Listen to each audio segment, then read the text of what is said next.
Kom ons almal staan.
Terwyl ons so staan, kom ons maak ons oë saam toe. Hemelse Vader, ons het nie gedink dat ons vandag gaan afskeid neem van Andrei nie. Hou ons vas asseblief. Ons wil soms so in die begin van die diens dit sê, ons het dit nodig. Amen. Dankie, ek kan rustig die plekke inneem.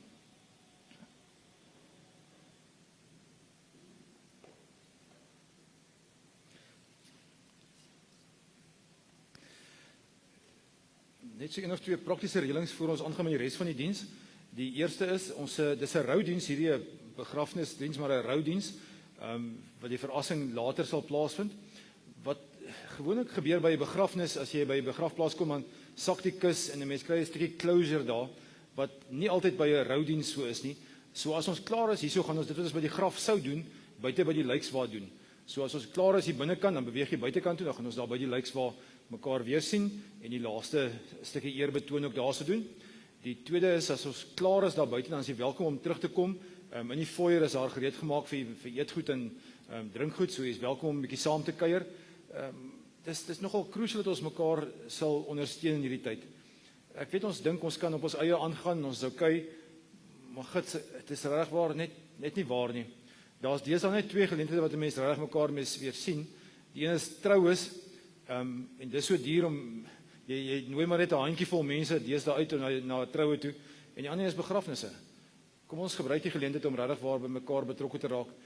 En ek wil amper dit sê, moenie ophou om hierdie ouens wat hier voor sit te stalk nie. Ek weet tot vandag toe het julle nou WhatsApps gestuur en kos aangedra en blomme aangedra. Moenie ophou daarmee nie asseblief. Hulle het dit so nodig. Dit word 'n verskriklike lang naweek hierheen wat nou voor ons lê. So wees asseblief betrokke by hulle. Die derde reëling is net die badkamers ook agter in die foyer, as jy dit sou moet gebruik. En dan die laaste een is net vir die Facebook live ouens. Die musiek is ongelukkig gemute, so vergewe dit ons daarvoor, maar Facebook live en YouTube het kopiereg op die musiek, so ons kan nie die musiek live of hard speel nie. Ons mute dit, maar die res van die diens behoort julle almal te kan deurkyk. Ek gaan dit so reël dat ons nou eers geleentheid gee vir al die praterye en al die huldeblyke en bedankings sommer in die begin, en dan sal ek aangaan met die res van die diens. So ek gaan begin deur kom ek speel dit vir ons 'n sang. Kom ons raak sommer rustig en sit net rustig agteroor, en na dit gaan ek dan vir ons die huldeblyke doen. Kan ek gou net reël dat Hernes, waar sit jy? Help my gou. Hernes, met jou begin en dan met Monja, as jy okay Monja om dit te doen. En dan gaan ek 'n briefie lees van Dion, sy broer, en dan gaan ek vir Johnny, waar is jy? Dan gaan ek vir Johnny kans gee om bedankings doen. Is dit reg so? Goed. Kom ons sit sommer net eens rustig en luister ons net na die musiek.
Goed, Ernest, gaan ons sommer met jou begin.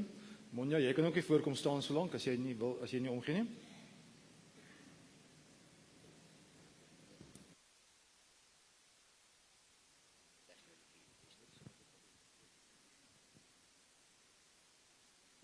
Hoor almal. Ek gaan begin deur te sê, ek hoop bestuurslisensies word saamgedra soontoe. Want anders dan gaan my pa weer sit met Harry, ag Fina. So almal weet waaroor dit gaan. In elk geval, vandag is ek dankbaar vir die tyd wat ek saam met my pa gehad het. En vir die voorbeeld wat pa vir ons was. My vrou vra my soms hoekom ek altyd die goeie in mense raak sien. Die rede is, want dit is hoe my pa was. Hy het die beste uit mense uitgebring, deur die beste in mense te sien. Hy het altyd gesoek vir die silwerrandjie in die donker wolk. Sy beste gedoen en nooit opgegee nie.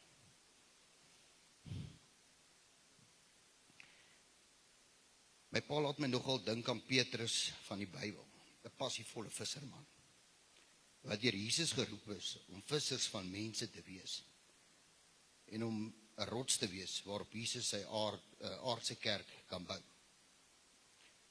Sy sin vir humor was aansteeklik, en hy het mense laat lag selfs in moeilike tye.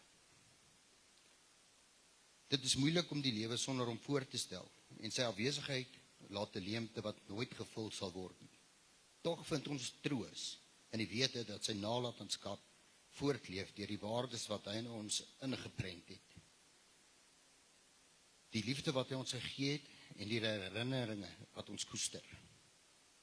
Soos ons vandag hier by mekaar kom om sy lewe te onthou en te herdenk, neem ons afskeid terwyl ons rou oor die verlies van 'n lewendige, waardige siel.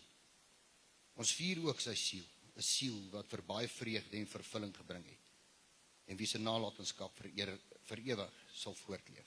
Dank julle.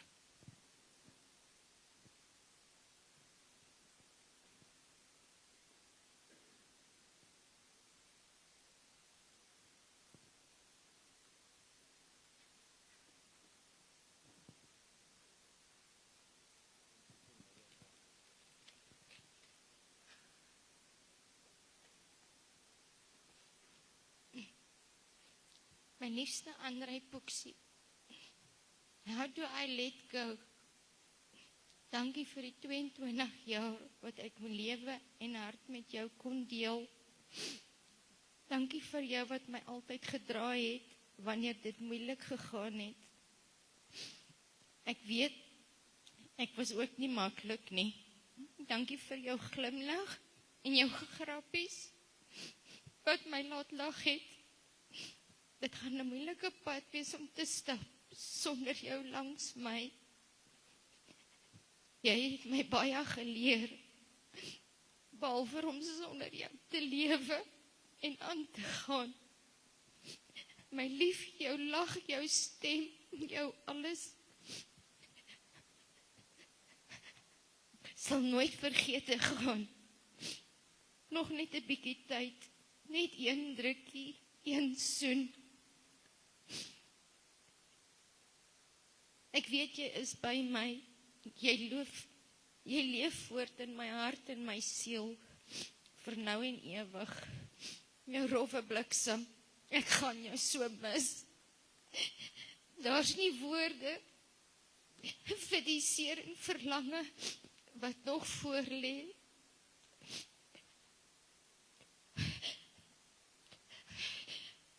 Ek weet jy sal my nog steeds dra op jou engelvlerke. Jy is nou my engel in die hemel. Groete en liefde vir al die ou mensies daar by jou nou. Jy's nie alleen nie en ek is by jou in hart en siel. Liefde jou Bok.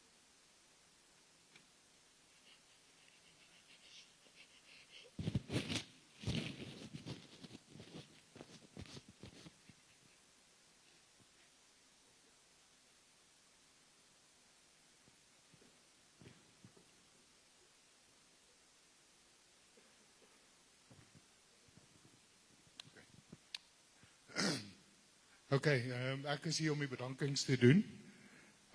Eerstens wil ek dankie sê aan Dominee Gerard Slabbert van die NG gemeente hierso in Suiderlig.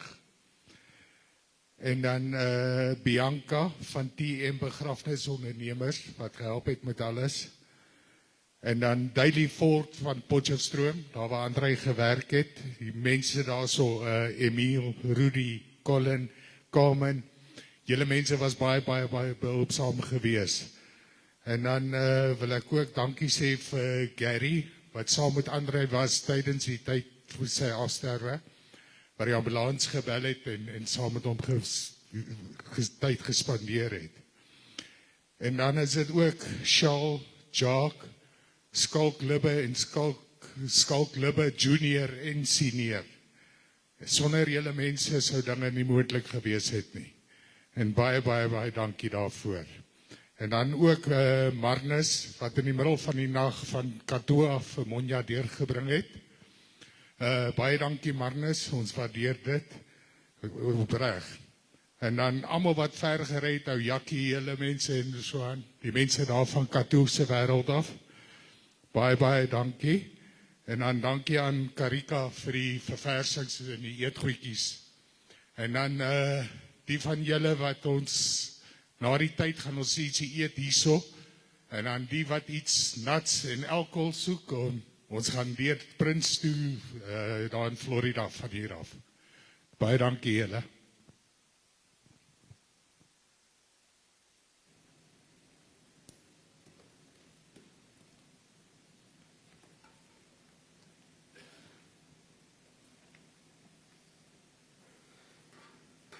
Net namens Dion, sy broer, my deepest condolences to the family, loved ones and friends. Please accept my apologies for not attending. Antoinette just last week underwent major eye surgery, fourth in 6 months, and is totally dependent on me at this stage. Dit was vir my en almal wat by my om was 'n groot skok om te hoor van André. Ek het altyd gedink André was die laaste broer wat gaan staan. Ons moet met 'n swaar hart dit aanvaar. God het 'n plan vir ons almal. Where does one start? I look at it as André and I are 2 blocks of our lives, from our perspective. The first 20 years, and then the next 30 plus years. As you all know, we 3 brothers were raised and lived in separate families. The nice part was André and I lived about 7 houses apart, in the same street in Brixton. And without fail, Friday nights, we would all get together. That's how our parents socialized. Toe André nog 'n baba was, 2 jaar, miskien bietjie ouer, was hy 'n bietjie van 'n handvol. Kom Vrydag aande wou hy nie gaan slaap nie en ek onthou nog dan die Fien een Vrydag aand waar sy sê die klein blikskool wil nie gaan slaap nie. Toe sê iemand vryf 'n bietjie brandewyn oor sy tandvleise. Dit het niks gehelp nie. André wou net deel wees van alles. This went on for a few years, and when he was about 5 or 6, we worked out how we could get our dad to play the piano. We would go and sit at the piano and play Vader Jacob, and it was not long. Then our dad would come and sit between us, showed us some keys and started playing. That was our way of getting Friday nights started, and would go until after 12 o'clock. Al het ons in verskillende huise groot geword, was ons gereeld saam. Ek onthou nog hoe ons probeer het om golfballe oor die hoofpaviljoen van vorentoe skool te slaan. Dink daar lê nog 'n paar balle in daai sak, in daai dak. Toe besluit ons pa om 'n plot te koop in Louwrus. Vrydag aande het ons 'n nuwe huis gekry in Louwrus. As ek hier was, sou ek nou sien hoe Sarah glimlag. Ek onthou as ek hier was. Ek onthou een aand daar het ek en André 'n kussinggeveg gehad. Ons was nat gesweet, ewe skielik ontplof een van die kussings. Dit het net vere gesneeu en teen die muur was André se skaduwee as gevolg van die gaslamp. En dit is wat 'n ouer broer sal doen. Ek sê toe vir hom, hy moet sy skaduwee teen die muur kyk. Dit het gelyk of hy vere gegooi het. Toe sê ek vir hom, dink jy het 'n hoender in 'n hoender verander? Hy was oortuig en ek is skreeuend uit die kamer uit na sy ma toe en en vir haar gesê hy het in 'n hoender verander. Die boude natuurlik goed gebrand daai aand. Sadly, those first 20 years went by in a flash, and when I moved down to Cape Town, we never really saw each other. I would always try and visit my dad and Fina in Randfontein during business trips to Joburg, and Andre would be there as well, visiting. I remember the long conversations we had and how proud he was of his children, who were still very small at that stage. Hy het altyd omgegee vir ander. Ons in 2005 Nieu-Seeland toe geëmigreer en hy het gereeld gevra hoe dit met ons gaan. Maar soos met ons almal loop ons eie paadjies. Ons het indirek kontak verloor met mekaar. Facebook was die enigste venster in mekaar se lewe. Vir my was dit so mooi om te sien hoe trots en gelukkig hy was. Rest in peace, Boeta. You will be missed, and give Dad a hug for me.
Die laaste song het dan hy vir my gevra om in te sit, dit was haar na Paase.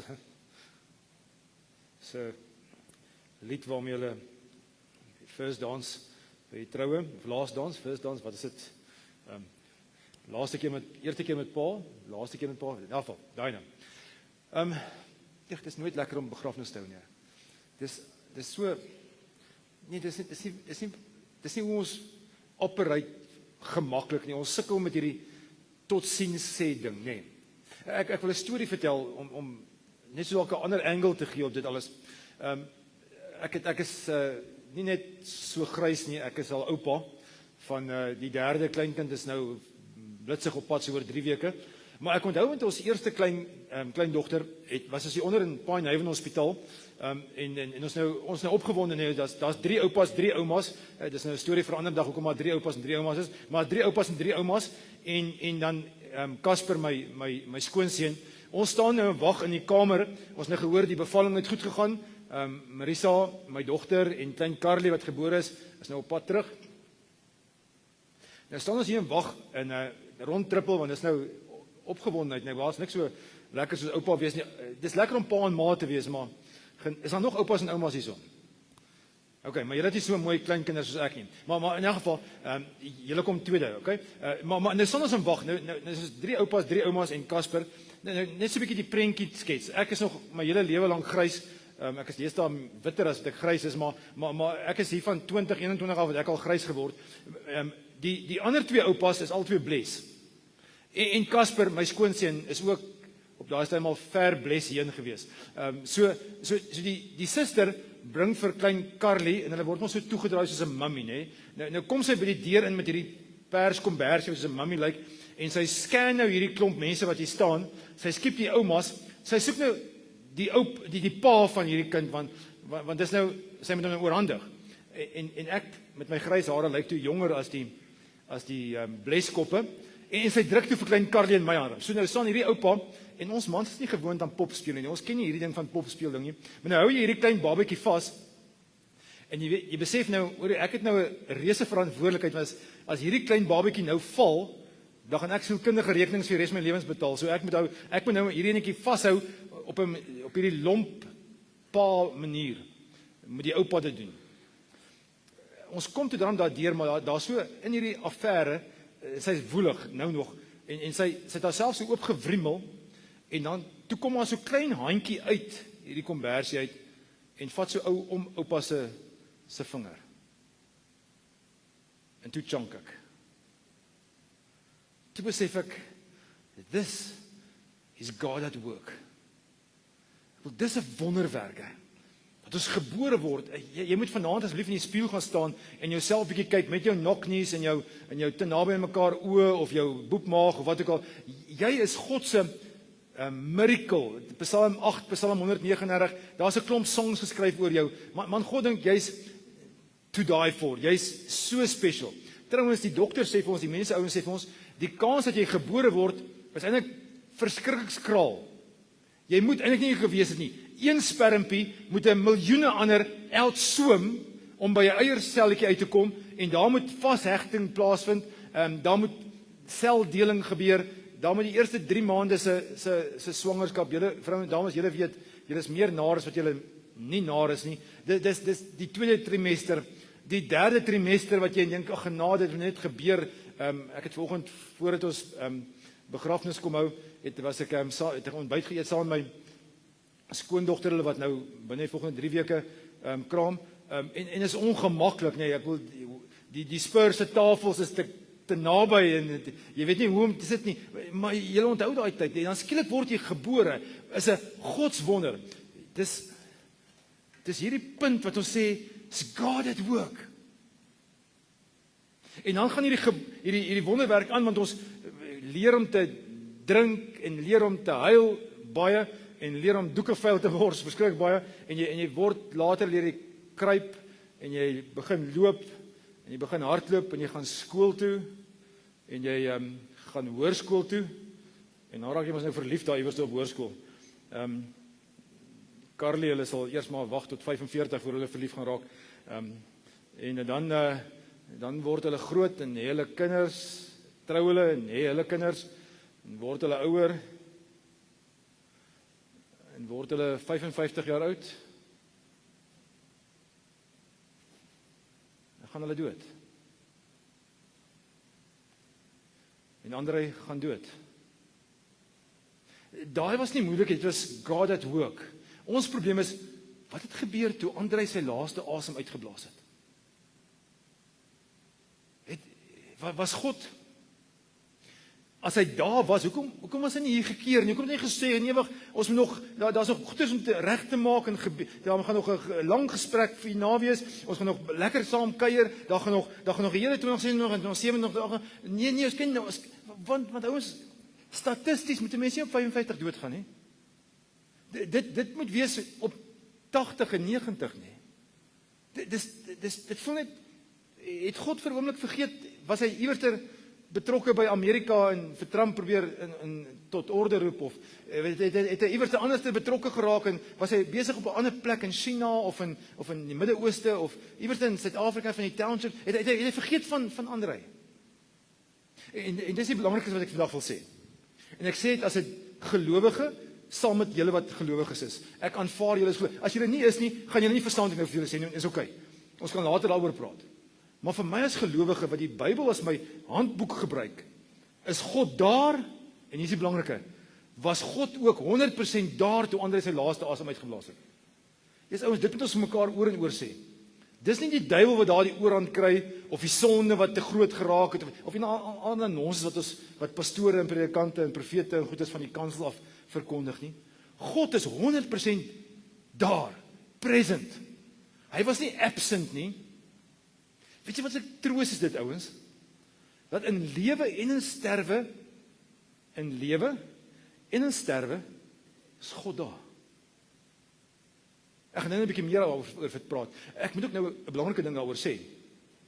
As ons laaste asem uitblaas, is daar een van twee plekke waarheen ons gaan, of hemel toe of hel toe. En dit gebeur oombliklik. Daar's nie 'n soort van 'n vage vuur waar jy moet gaan, of een van ander snaakse goeders wat baie van die kerkgenootskappe verkondig nie. Dit blyk my, as jy jou oë toemaak, maak jy oë oop in dieselfde oomblik in die hemel, of in die hel. Kom ons sê dit net maar vir mekaar, ek weet dit is swak teologie om oor die hel te praat, maar dis ook 'n moontlikheid, nie? As jy kies om nie vir God lief te hê nie, dan gaan jy hel toe. Jy kies dit. Dis nie God wat jou dan toe jaag nie. God se arms is oop en sê kom na my toe, om wat moeg en oorlaai is. Maar as jy sê nee, dankie, ek basta met u, ek soek u nie, dis jou keuse. En God verhinder jou nie dan nie. Hy sal bly fluister en skree, maar as jy daai keuse gemaak het, dan maak jy die keuse. En dit lyk my ook die temperatuur in die hel word nie bietjie afgedraai nie. Dit lyk my dis hel warm in die hel. Maar dis swak teologie om daaroor te praat, want vandag is mense rou. Ons weet Andrei is by die Here, en dis 'n amazing moment om dit te kan vier. Dit maak nie al die trane op nie, maar dit maak dit ons 'n bietjie kan asemhaal, spasie hê, om tussen ons trane en ons vrae en ons kwaad wees, net te weet, maar hy's by God. Die pyn en die seerkry en die swaarkry, dis forever verby. Die probleem is, ons sit daarmee. Daar's iets fout met hierdie ding natuurlik, nê. Ons lewe is nie so lankie. Dis net so kort. En dis ons probleem. Ons dink die lewe is forever en ever, gaan ons aan en aan, en 55 of 18 of in die week met die verskriklike ongeluk daaronder in van 'n boupark met 14 kinders wat oorlede is, wat laerskoolkinders is. Dit kan so kort wees. Hierdie lewe van ons is net so kort. Ek het nou einde laas jaar 60 geword, en toe besef ek weer eens, ek is nou 2/3 van my lewe is verby. Statisties, as ek 90 jaar oud gaan word. Wat nie altyd noodwendig is nie. Maar ek is in my laaste derde van my lewe. En dit moet iewers hierso wees. Dis hierdie stukkie wat oor is. Ek weet nie waar trek jy nie. En ons het tot voor COVID was ons okay geweest. Ons het gedink ons kan 150 jaar oud word. En hulle sê nou nog dat die ou wat 150 jaar oud gaan word, is al klaar gebore. Hy leef al klaar. Sê van julle se kinders of kleinkinders. Ons is medies, ons regtig waar goed gevorder. Toe kom COVID, gooi al daai data en statistiek bietjie te mekaar. Maar dis al wat ons het van ons lewe. En daarom wil ek vir jou 2 vrae vra. Nommer 1. As jy vanaand sou doodgaan. Ek weet dis klink grous om hierdie vrae te vra. Maar as jy vanaand sou doodgaan. Is jy en God aan mekaar vasgeknoop? Ja, as ek hierdie vraag nie vir jou vra nie, dan doen ek nie my job nie. My job is om vir jou te sê, hierdie lewe wat ons het is nie al nie. Daar's 'n hiernamaals hierna, daar's 'n hemel hierna of hel, en jy moet kies.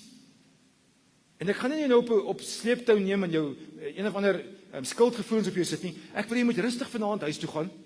Jy hoef nie vandag 'n altar call te maak en jy voor te kom en dan gaan jy vir bid. Gaan rustig huis toe. En vanaand as jy klaar die hondjies laat uitgaan het en jy alarm aangesit het en jou laaste draai geloop het en jy gaan lê en dit is donker, gaan maak net seker dat jy en God aan mekaar vasgemaak is. Dat daar hierdie link is wat jou eendag in die hemel jou oë laat oopmaak. En nou gee my vra maar, hoe lyk dit? Ek doen dan nog so sonde. Ouens, dis nie wat ek vra nie. Dis nie wat die Here vir ons vra nie. Hy sê nie ons moet perfek wees nie. Hy sê nie ons moet sondeloos wees nie. Hy wil net doodgewoon hê ons moet aan hom vasgebind wees. Jy moet voor die kruis gaan kniel en sê, Here, ek het U nodig. Dis al. Jy hoef nie nou vir die kerk miljoene rande te gee nie, of iewers 'n kermis te sponsor nie, of elke Sondag 3 keer op Sondag in die kerk te wees en by die Bybelstudies en by selgroep. Dis nie daai goeters nie. Genade, ek het nou 'n vloekwoordjie gesê, ek het nou die F-woord gesê of die M-woord gesê. En nou soek jy dis nie wat ons vra nie. Dis nie wat die Here vra nie. Hy vra nie, jy sê mooi Engelse woordspeling, hy vra nie perfection nie. Hy vra direction. Hy vra, sal jy voor my kniel? Hoekom vra ek hierdie goeters? En daar's 'n teks, die teks wat ek vandag met julle wil deel is 2 Korintiërs 4 en 5. Paulus is besig om te preek. En hy praat met die mense, hy sê, ouens, jy moet mooi verstaan. Jy's maar 'n vaas, 'n pot, wat as hy val, gaan breek hy. Dis ons. Ons is nie forever and ever hier op aarde nie. Jy's soos 'n pot wat as hy val, gaan breek. Jy's breekbaar, jy's sterfbaar. En dan kom by 2 Korintiërs 5, die volgende paar verse aan, sê, maar nou moet julle mooi verstaan. Julle bly hierso, maar dit is net 'n tentwoning. Julle bly nie permanent hierso nie. As jy nou Buffelspoor toe gaan, en jy kom daar met jou karavaan aan, en jy begin uitpak, en jy slaan 'n tentjie op, en om 'n bietjie meer mense te akkommodeer, en jou karavaan staan reg, dan bly jy daarso, net vir 'n rukkie. Jy kan nie daar besluit, okay, ek hou nie van hierdie paving nie, ek gaan dit uithaal en ek gaan hier vir my eie swemmaatjie hier so insit, my eie jacuzzi. Die bestuur gaan weer kom sê, wat meneer, jy huur net by ons. Dis nie jou permanente plek hierdie nie. Jy kan nie jou eie landskap argitek bring en 'n ander tuin ontwerp nie. Dis ons plek hierdie. Jy's net 'n bywoner, 'n tentbewoner. May I remind you? Dis al wat ons is. Hierdie pot kan breek. Hierdie blyplek is nie hierdie plek waar jy op aarde is nie. Dis om in die hemel te wees. En daarom kan ons vandag bly wees. Andre is klaar daar. Hy's klaar by sy ewige tuiste. En wat 'n glorious tyd. Ek hoop ons almal sien uit daarna. Maar dis vraag 1. Wat gebeur as jy vanaand doodgaan? Vraag 2 is die flip side van dieselfde vraag. Wat gebeur as jy vanaand nie doodgaan nie? Sê nou maar jy maak môre die 24ste Januarie 2026 jou oë oop en jy's nog steeds besig met hierdie lewe van jou. Hoe gaan jy dit lewe? Ek was 'n jong dominee gewees en ek luister toe na iemand wat in die dorp kom praat het, eintlik 'n onderwyser, so ek is genooi om saam te kuier.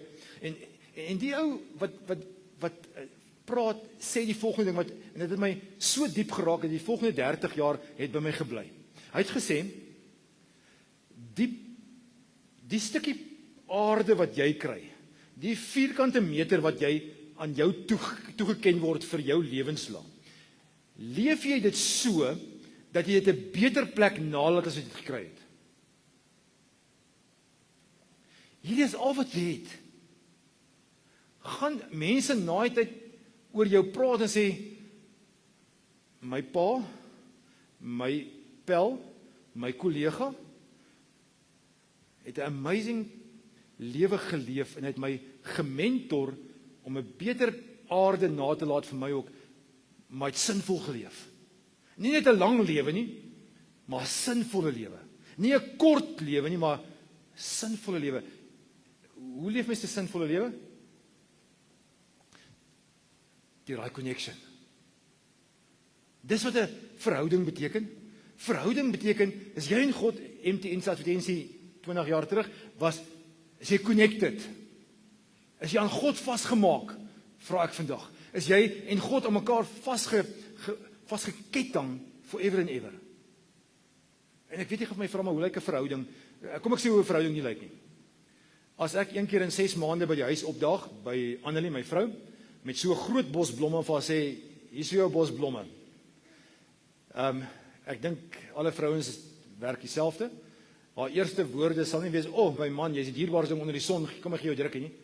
Haar eerste woorde sal wees, wat jy verkeerd gemaak? Want verhoudings werk nie met een keer in 6 maande nie. Verhoudings werk met kronies, permanent.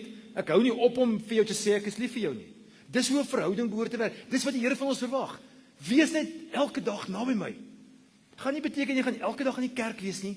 Gaan nie beteken jy gaan elke dag stroopsoet wees nie. Jy gaan nog steeds verkeerde keuses neem. Maar is daai die intensie binne ons wat sê, maar Here, ek wil net naby nie wees. Ek besef hierdie stukkie aarde wat ek het is tydelik. So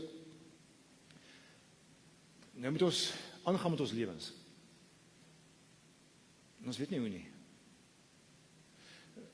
Ons wil hierdie ding wat ons nou dood noem, verwerk, rou, smart, en daar's nou verskillende name daarvoor.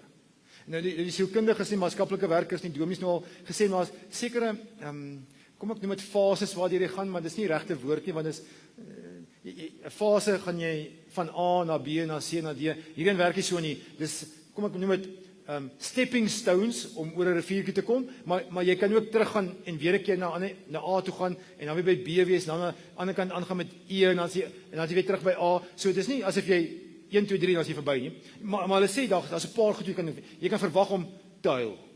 En te huil en te huil en te huil en te huil en dis oukei. Luister mooi wat ek sê. Dis oukei. Hoekom ons vir mekaar sê jy mag nie huil nie, weet nugter. Dames, miskien moet julle eerste raas. Lyk my julle het ons seentjies so groot gemaak en sê maar cowboys don't cry. Nee, dis nog die paas wat so gesê het. Maar dis nonsies. Trouwens, ek weet naas Botha, ek is nie 'n blou bil nie, ek hou nie van hulle nie. Naas Botha was 'n blou bil geweest. Hy het gesê cowboys don't cry. Maar ek dink dit is reg nie. Ek dink Nathaniel, ek dink nie hy het ooit 'n rugbybal in sy lewe vasgehou nie, maar hy het gesê ons mans moet in touch kom met ons feminine side. Ek dink hy's reg. Daar's tye wat ons huil en eintlik moet huil. Met COVID 5 jaar terug het ons gemeente deur 'n reg, al die gemeente seker, maar al die hele wêreld deur 'n huge dip gegaan. Op 'n stadium het ons dink 50 begrafnisse in 60 dae se tyd gedoen. En toe het ek 'n artikel gelees wat dit nogal net mooi verduidelik het, gesê het, daar sekere emosies en toksiek goeders wat uit ons liggaam kan uitgaan net met traankliere. Dit gebeur nie met urine nie of sweet of iets nie, dit gebeur deur ons traankliere. So as sekere toksiese stof wat moet uitkom uit jou liggame deur te huil. Jy mag maar huil. Mans, ons ook. Nie 'n mooi gesig nie, girls, maar dis okay. Die tweede ding wat ons kan onthou is, ons gaan ook partykeer, kom ons noem dit deprou slaan. Ek praat nie van depressie in die sielkundige sin ver weg nie, maar so lae vlak van depressie van voel maar ek sukkel om aan te gaan met die lewe. En dis okay. Ons mag so voel. Ons mag partykeer voel maar ek wil niks of niemand vandag sien nie. Ek gaan nie werk toe nie. Ek trek my nie kom net met pyjamas uit nie. Ek bly so 'n bietjie en ons kan maar 'n bietjie sulk. Moenie vir mekaar sê, nee, kom aan, dis 'n nuwe dag. Hier's vir jou 'n blommetjie. Kom ons, nee man, kom ons sit sommer net langs mekaar en sê, dis okay. Jy mag partykeer net sommer 'n bietjie down wees. Dis ons is ongemaklik daarmee, maar dis okay om 'n bietjie ongemaklik te wees daarmee. Ons moet daai emosie beleef. Jy hoef nie 'n pilletjie drink en sê, okay, nou is ek weer chirpy nie. Jy hoef nie chirpy te wees nie. Jy kan maar sommer 'n bietjie down wees. Nommer 3.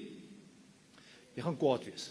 Daar kan by jou hierdie soort van woede kom oor omstandighede en dis nie fair nie en ons wil nog soveel goeders gedoen het en ons lewe begin nou maar eers en as hierdie woede oor hom wat dood is en omstandighede rondom dit en selfs teenoor God.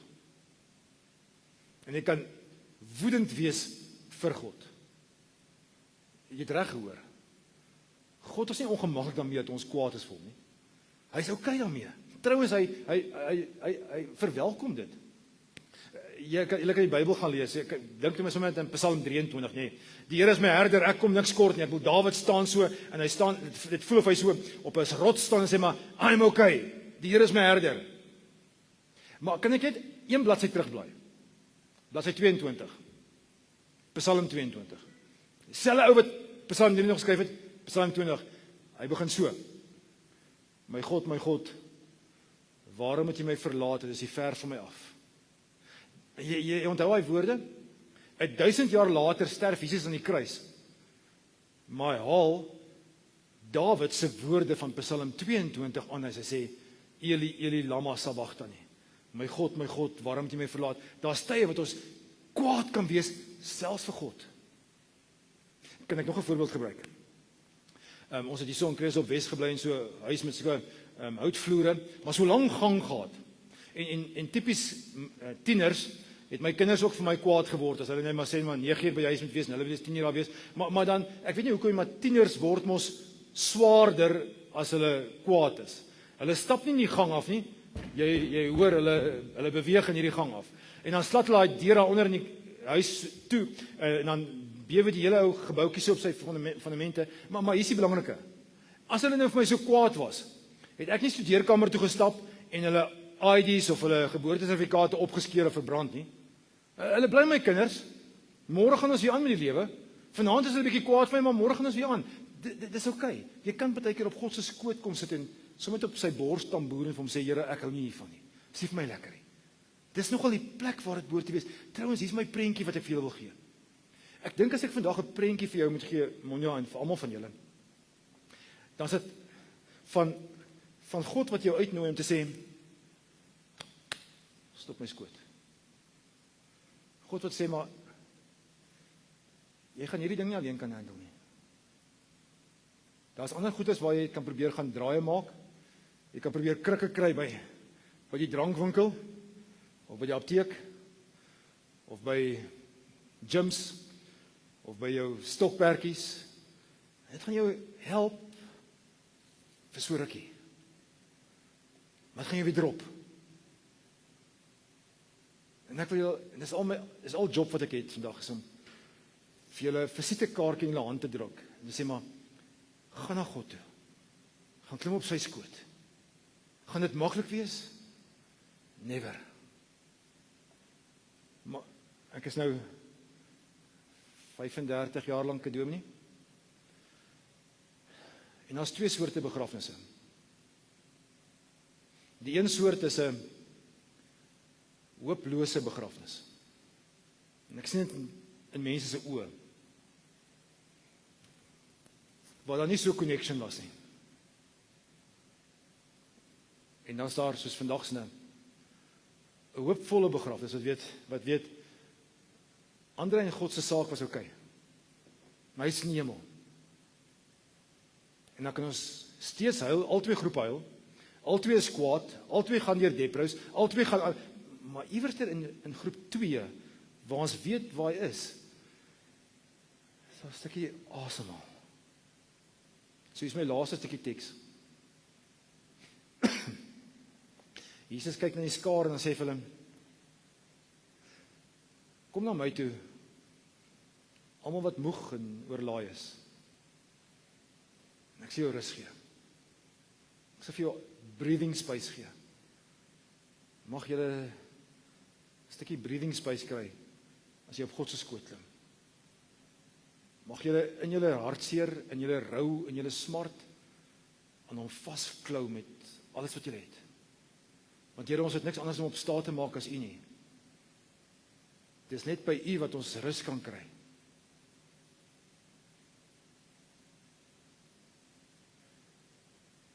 Hemelse Vader, dankie dat ander in ons geleen was, dat hy so enorme effek op ons almal se lewens gehad het. En nou bid ek Here dat U vir hulle wat agterbly, bo menslike genade sal gee. Vir ons almal aan U sal vasbind. Asseblief Here. Amen.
Kom ons almal staan, dan gaan ek vir ons die seën uitspreek.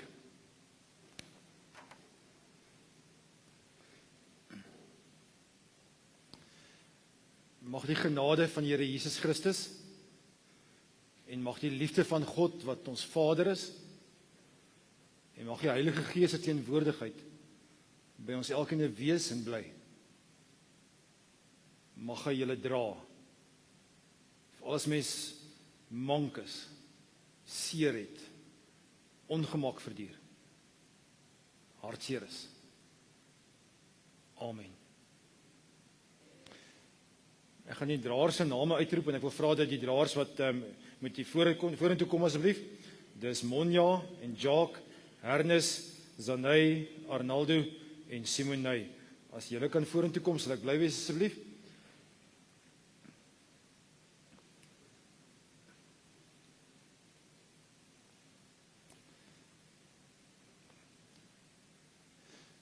En dan gaan ek een van André se gunsteling sang speel. As ons uitbeweeg buitekant toe, kom ons gee eers vir die naaste familie kans om die draers te volg en dan kan die res van ons uitbeweeg tot buitekant toe.